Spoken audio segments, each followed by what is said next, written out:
분명히 여드름을 개선하실 수 있을 거라 생각합니다.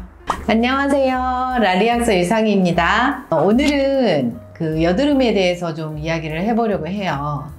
사실 제 아들이 지금 대학생인데 고등학교 때부터 여드름을 늘 달고 살았었는데요. 그래서 제가 여러 가지로 여드름에 관해서 공부하고 이걸 이렇게 근본적으로 해결을 해줘야 되는구나 라는 거를 알고 나서 이 여드름을 완벽하게 극복하게 됐어요. 그래서 오늘은 그 꿀팁에 대해서 공유를 해드리려고 합니다. 보시기 전에 구독을 안 하셨으면 구독과 그리고 좋아요를 미리 눌러주시면 감사하겠습니다.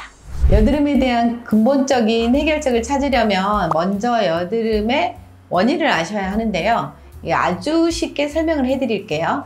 여드름은 아주 간단하게 이 피지와 각질의 문제라고 볼 수 있습니다. 이 피지샘에서 피지를 만들어내죠. 이때 이제 피지가 원활하고 이렇게 적당하게 분비가 되면 여드름이 생기지 않습니다. 하지만 이 여러 가지 이유로 피지가 너무 많이 생기게 되거나 아니면 각질이 모공을 막거나 이 두 가지 이유로 여드름이 생기게 되는 거예요.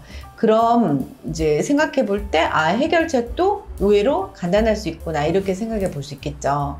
피지를 좀 어떻게 해주거나 각질을 좀 어떻게 해주면 여드름을 예방하고 치료하는 게 가능할 거라 예상할 수 있습니다. 먼저 이 각질에 대한 해결 팁을 알려드리겠습니다.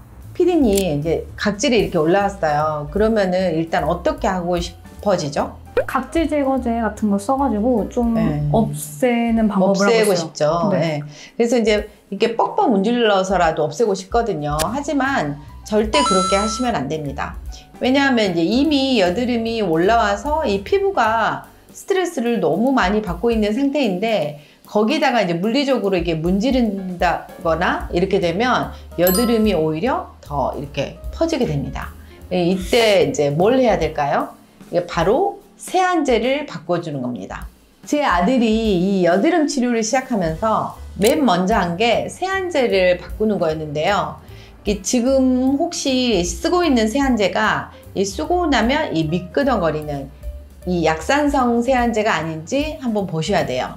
이 약산성 세안제가 나쁜 거는 아니지만 이 여드름이 있는 상황에서 약산성 세안제를 계속 쓰고 계신다면 잠깐 중단하시거나 횟수를 조금 줄여보세요. 약 알칼리성 클렌저를 교차해서 사용해 보세요. 예를 들어서 아침에는 약산성 클렌저, 저녁에는 약 알칼리성 클렌저 이런 식으로 사용을 해 보시는 건데요. 약 알칼리성 클렌저가 뭐예요? 이 약산성 세안제는 우리가 이제 세안을 했을 때 이게 조금 약간 미끄덩거린다, 부드럽게 문질러진다 이렇게 되는 거는 약산성 세안제고요. 세안하고 나서 이 뽀드득뽀드득한 느낌을 주는 세안제는 약 알칼리성 세안제입니다. 이게 성분을 봤을 때 이 스테아릭 액시드, 미리스틱 액시드 이렇게 액시드로 끝나는 성분이 있으면 이게 약 알칼리성 클렌저라고 보시면 되는데요.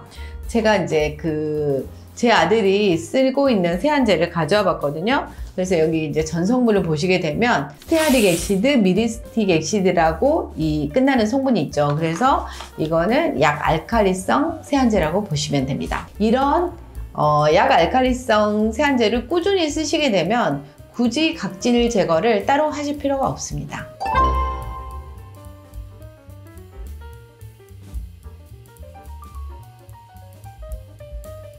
그러면 이제 각질 제거를 잘 해줬어요. 그러면은 뭘 해줘야 될까요? 두 번째 팁은 이 여드름 형태에 맞게 여드름을 잠재워주는 적절한 제품들을 넣어주는 겁니다. 여드름은 크게 비염증성 여드름하고 염증성 여드름으로 나눌 수 있는데요. 피디님 화이트헤드, 블랙헤드란 말 들어보셨나요? 저는 블랙헤드가 좀 있어요. 피디님 블랙헤드가 있으셨어요? 이 블랙헤드가 혹시 여드름의 일종이라는 걸 혹시 알고 계셨나요? 블랙헤드가 여드름이라고요? 네네.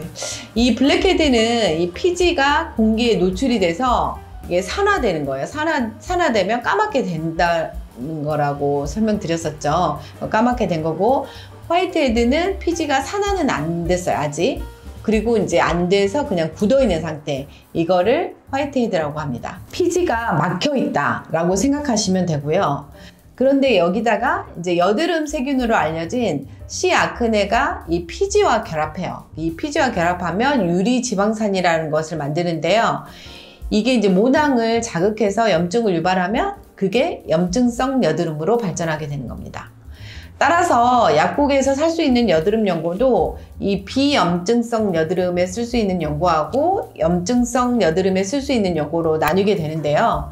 먼저 내가 이제 아까 말씀드린 그 화이트헤드, 블랙헤드 같은 비염증성 여드름이다 이렇게 생각될 때 사용하는 주 성분은 어떤 작용이 있으면 좋을까요? 피지를 녹이는 작용이 있으면 좋을까요? 그 비염증성 여드름을 한마디로 말하면 피지가 막혀 있으니까 그거를 막힌 거를 뚫어주면 되겠죠. 그런 작용을 하는 대표적인 제품이 살리실산 2%인 클리어틴 외용액입니다. 이게 지금 클리어틴 외용액인데요. 클리어틴은 이게 톡톡 두드려서 바르는 형태거든요. 그래서 이게 각질을 녹여서 이게 모공 안에 그 박혀있는 가치 피지가 잘 빠지도록 하는 역할을 합니다.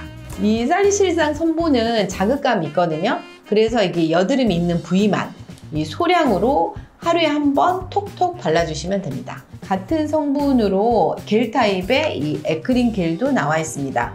이거는 겔 타입으로 그냥 바르는 성분인데요. 똑같이 살리실산 2%로 만들어져 있습니다. 이게 비염증성 여드름에 쓸 수 있는 또 한 가지가 있거든요. 이게 과산화 벤조일 성분인데요. 이 과산화 벤조일은 각질을 녹이는 작용뿐만 아니라 이 여드름균을 억제하는 작용까지 있어요. 그래서 비염증성 여드름에서 염증성 여드름으로 가는 그 단계, 그러니까 아주 초기인 염증성 여드름 단계에서도 효과가 있습니다.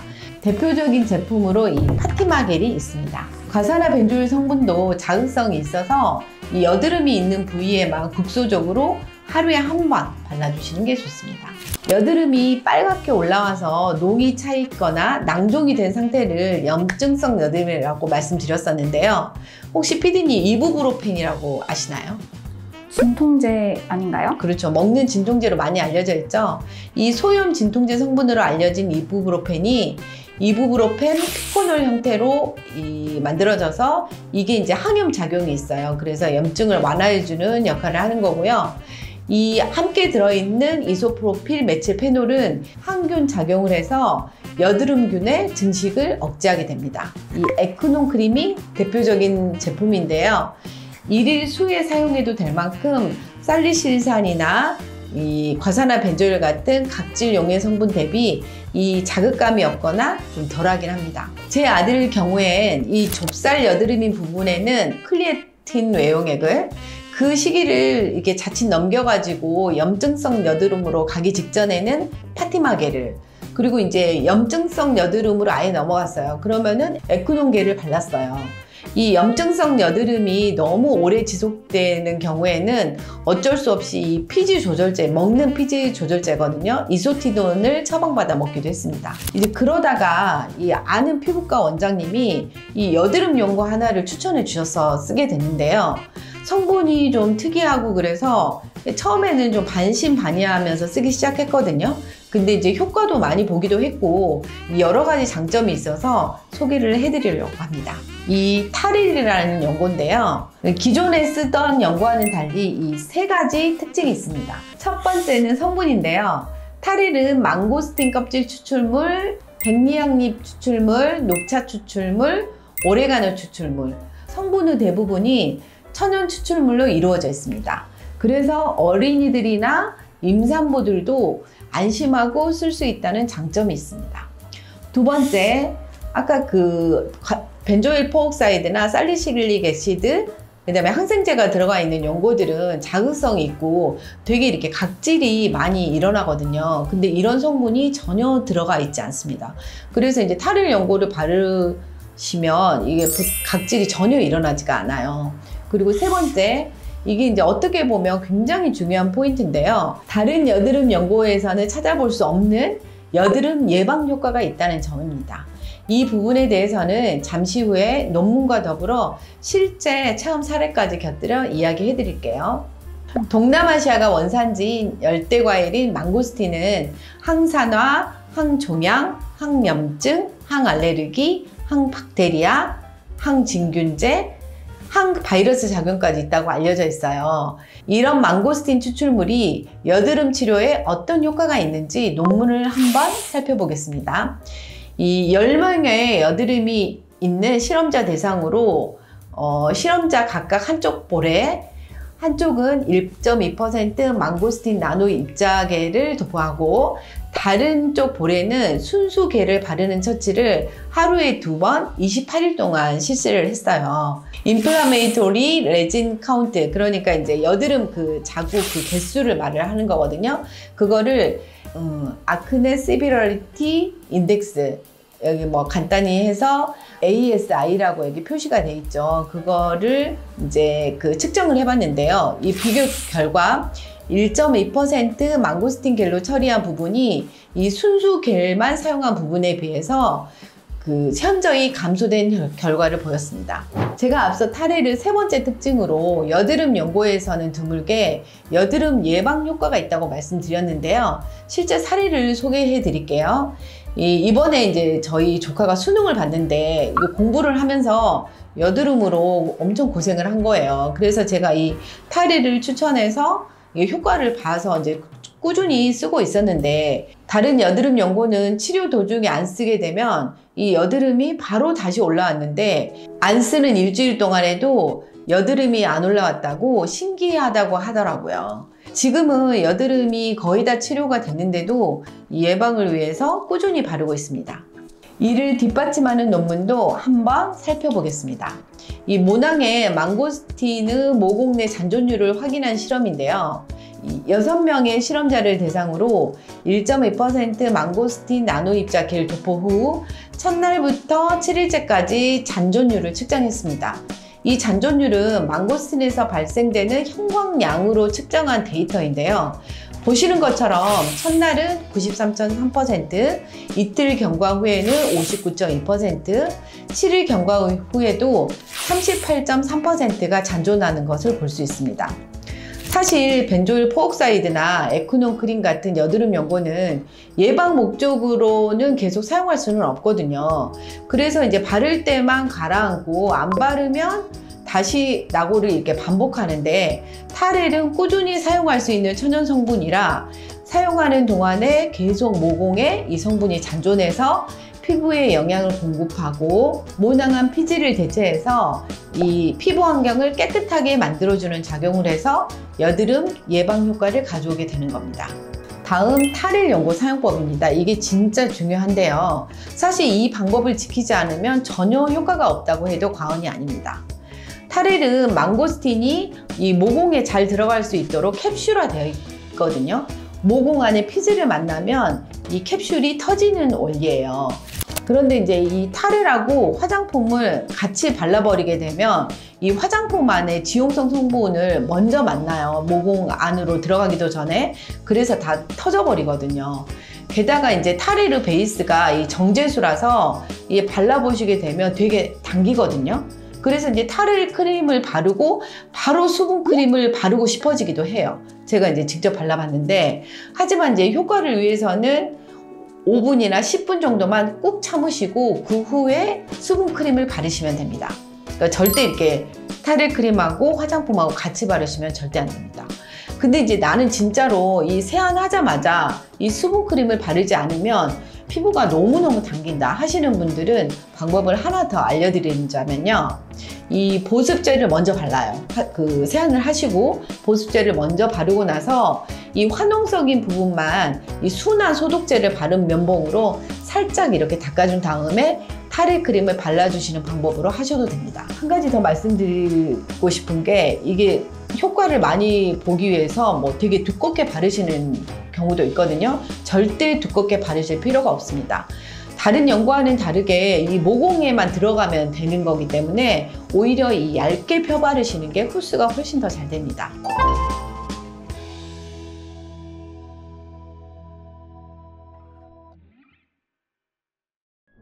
세안도 깨끗이 해주고 여드름에 좋은 제품도 발라줬으면 마지막으로 뭘 해야 할까요? 잘 자야 합니다. 이 잠이 부족하고 뭔가 스트레스를 많이 받으면 피지선에서 피지를 마구마구 내뿜게 됩니다. 그래서 내가 여드름이 올라왔다 하면 이 앞서 말씀드린 두 가지를 하시고 한두 시간 정도 더 자면 피부가 확 개선되는 걸 느끼실 거예요. 두 가지를 잘해줬으니 푹 자서 피부가 스스로 이게 재생할 수 있는 시간을 주면 분명히 여드름을 개선하실 수 있을 거라 생각합니다. 세안하고 나서 저는 스킨이나 이제 미스트를 바로 뿌리거든요. 그것도 사용하면 안 되나요?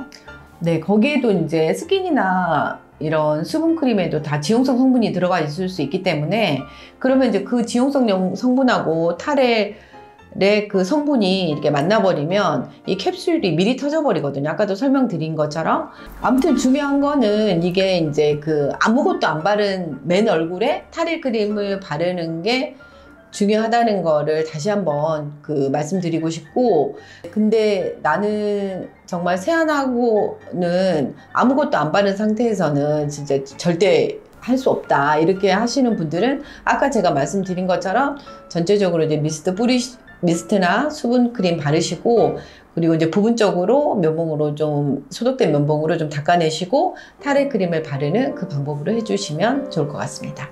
이제 우리 아들 같은 경우는 이게 염증성 여드름인 경우나 이제 뭐 좁쌀 여드름, 그러니까 비염증성 여드름인 경우에 두 가지 다 이제 그 탈의 크림을 발랐었는데, 이제 초기에는 사실은 탈의 크림만 바른 건 아니고 이게 이제 각질도 좀 이렇게 목을 막고 있는 듯한 느낌이 들어서 오전에는 이제 각질 제거제는 클리어틴이나 뭐 에크린겔 같은 살리실산 성분을 발랐고, 그 다음에 저녁에는 이제 탈의 크림을 발랐었어요. 근데 어느 정도 이제 뭐 각질이 제거가 된 것 같고 각질 때문에 뭔가 문제가 있는 것 같진 않다라고 판단하는 시점부터는 그 탈의 크림만 이제 취침 전에 바르는 방법으로 했었거든요. 그래서 이 탈의 크림 하나로도 충분한 효과를 보실 수 있을 거라고 생각합니다.